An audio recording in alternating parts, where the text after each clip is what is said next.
Fala galera, eu sou o professor Orlando Albuquerque. Os meus alunos me chamam de Orlandex. Bem, hoje nós vamos falar de trigonometria na circunferência. Se você não é inscrito no canal, se inscreva, ative o sininho para que você possa estar recebendo as novidades do nosso canal. Bem, sobre trigonometria na circunferência, a gente vai começar falando da medida de um arco, ok? Primeiramente, você precisa entender o que é um arco, ok? O que é um arco de circunferência?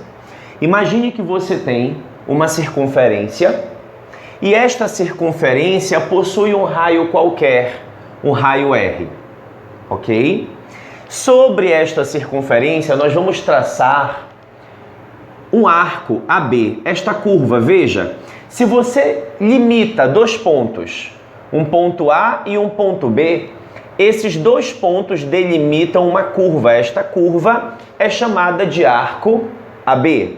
Mas veja que quando você coloca dois pontos sobre a circunferência, na verdade você delimita dois arcos.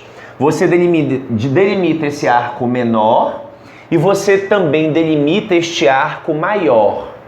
Porém, nas questões de processos seletivos, de vestibulares, de concursos, quando você vê arco AB, essas questões estão se referindo ao arco menor. Sempre é o arco menor. Se a questão quiser se referir ao arco maior, vai estar explícito lá na questão. Considere o arco maior AB. Então, ele vai estar falando sobre esta medida. Em outras palavras, o que é um arco de uma circunferência? É um pedaço da circunferência delimitado por dois pontos, que aqui eu chamei de A e B. Veja que esta circunferência tem um raio R. Este arco AB a gente pode representar desta forma, AB com uma curvazinha, com um arcozinho em cima, ok?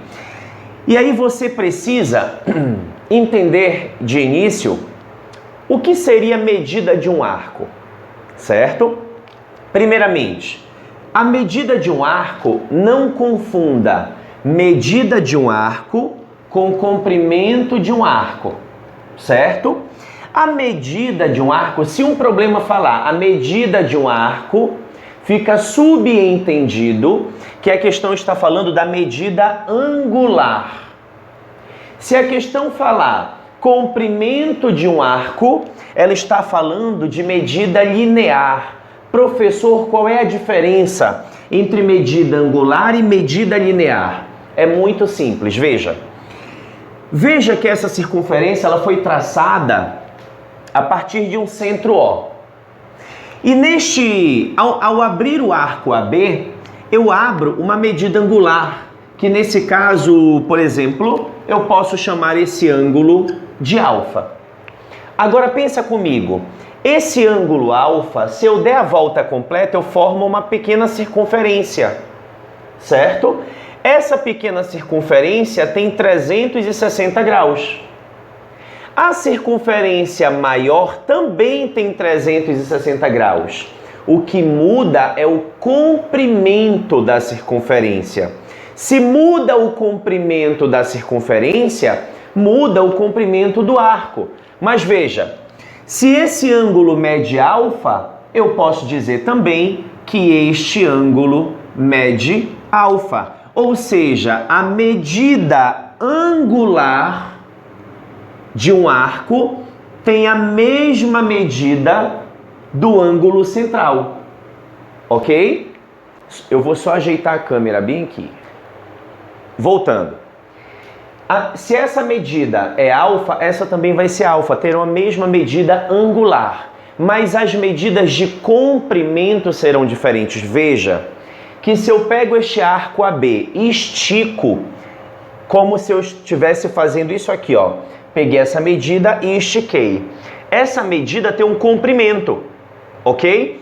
Esse comprimento é chamado de medida linear. Linear. Linha, por isso linear. Então veja, um arco, ele tem dois tipos de medidas. Ele tem a medida angular, que é correspondente ao ângulo central da circunferência, e tem a medida linear. Medida linear é comprimento, é centímetro, é metro, algo do tipo, certo?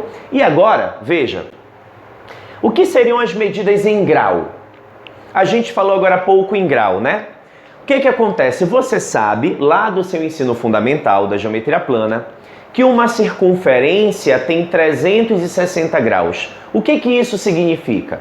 Significa que eu estou pegando uma circunferência e estou subdividindo-a em 360 partes iguais. Aqui, é claro, eu tenho ilustrações.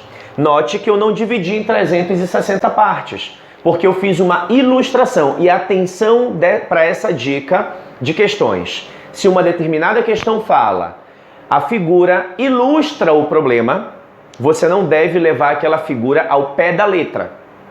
Mas se a questão falar que a figura representa o problema, você pode levar aquela figura ao pé da letra. Ela está representando a realidade, tá? No caso aqui eu estou trazendo para você ilustrações apenas. Então veja, divide-se em 360 partes iguais. Cada pedacinho desse representa pra gente 1 grau. Então veja, esse pedacinho representa 1 grau e você sabe que a gente representa desta forma, ok? Se eu pego este pedacinho e dou uma ampliada, um desenho de uma lupa para significar isso para você. Eu tenho a ampliação. Agora imagina que eu estou pegando este 1 grau, isso tudo é 1 grau, tá? Eu ampliei a figura. Tudo isso aqui é 1 grau. Se eu pegar esse 1 grau e dividir em 60 pedacinhos menores, cada pedacinho desse, veja, cada pedacinho desse será chamado de minuto. Não tem nada a ver com relógio, nada a ver. Aqui é outra situação. 1 minuto a gente representa com o número 1 e uma aspazinha do lado, ok? E agora se eu pegar esse 1 minuto, que é esse um pedacinho, e ampliar novamente. Então eu tenho aqui 1 minuto e eu divido esse 1 minuto em 60 partes iguais novamente. Cada novo pedacinho será chamado de 1 segundo. E a gente vai representar esse 1 segundo desta forma. Agora, 2 aspas. Veja que quando eu pego 1 grau e divido, veja, quando eu pego esse 1 grau e divido em 60 partes, o que a gente consegue concluir? A gente consegue concluir que 1 grau é equivalente, é igual a 60 minutos. Por quê? Eu tenho 60 pedacinhos iguais dentro desse 1 grau. Então, o grau contém 60 minutos, ou 1 grau é equivalente a 60 minutos. O que eu fiz? Peguei 1 minuto e ampliei. Então, tudo isso é 1 minuto. Então, 1 minuto é equivalente a quantos segundos? Quantas partes foi dividido agora? 60 segundos. Se você está gostando da aula, curta, compartilhe, a gente segue na sequência.